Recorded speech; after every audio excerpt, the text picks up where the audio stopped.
I'm Dr. Michael Tarnoff, and you're watching the Weight Loss Surgery channel.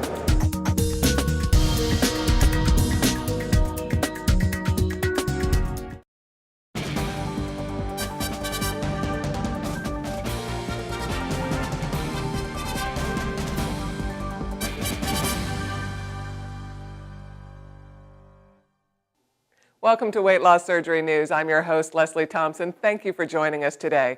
In this week's news, we'll tell you how weight loss surgery is expanding to help those who aren't yet obese. And we'll fill you in on what visceral fat is and how it can affect your health. We'll also find out how scientists are making calories burn faster in some people. But first, the battle against the bulge has gone high-tech with new devices designed to help busy people achieve weight loss success.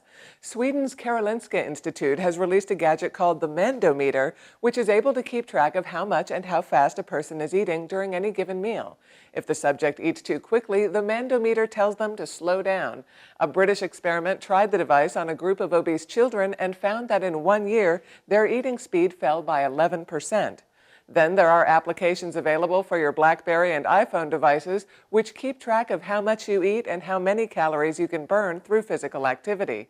Other new devices can actually measure your calorie expenditure as it happens, such as the Body Bug. It's an armband that contains 4 different sensors that tell you how many calories you're eating and burning throughout the day. You can also program the device with your personal weight loss goals. All these gadgets and gizmos sound exciting, but they still won't do the work for you. However, they are great tools to help you reach your weight loss goals throughout the next 11 months of the new year. In our next story, a study of more than 15,000 teenagers found that childhood trauma raises the odds of obesity at a later age. Time magazine recently reported a 2009 finding that sexual abuse in childhood increases a boy's risk of becoming obese in adulthood by 66% and increases a woman's risk of having an eating disorder. Other studies indicate similar findings. In 2007, a study of more than 11,000 women showed that those who were victims of childhood abuse had a 27% higher risk of obesity than those who had not been abused.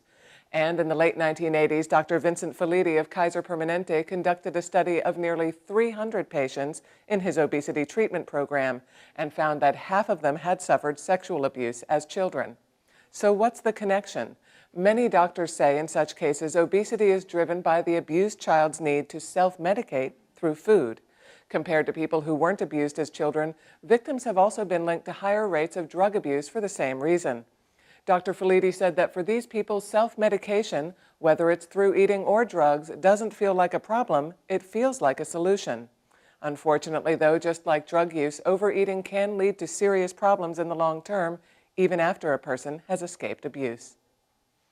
It's time for a quick break. When we come back, we'll explain why some doctors feel weight loss surgery shouldn't be limited to the obese, and we'll fill you in on the dangers of something called visceral fat. We'll be right back. The Weight Loss Surgery channel is proud to partner with RenewedReflections.com for weight loss surgery support. Share encouragement, strength, and hope with new friends online. And get the skinny on different weight loss surgery procedures from a resource you can trust. All at RenewedReflections.com.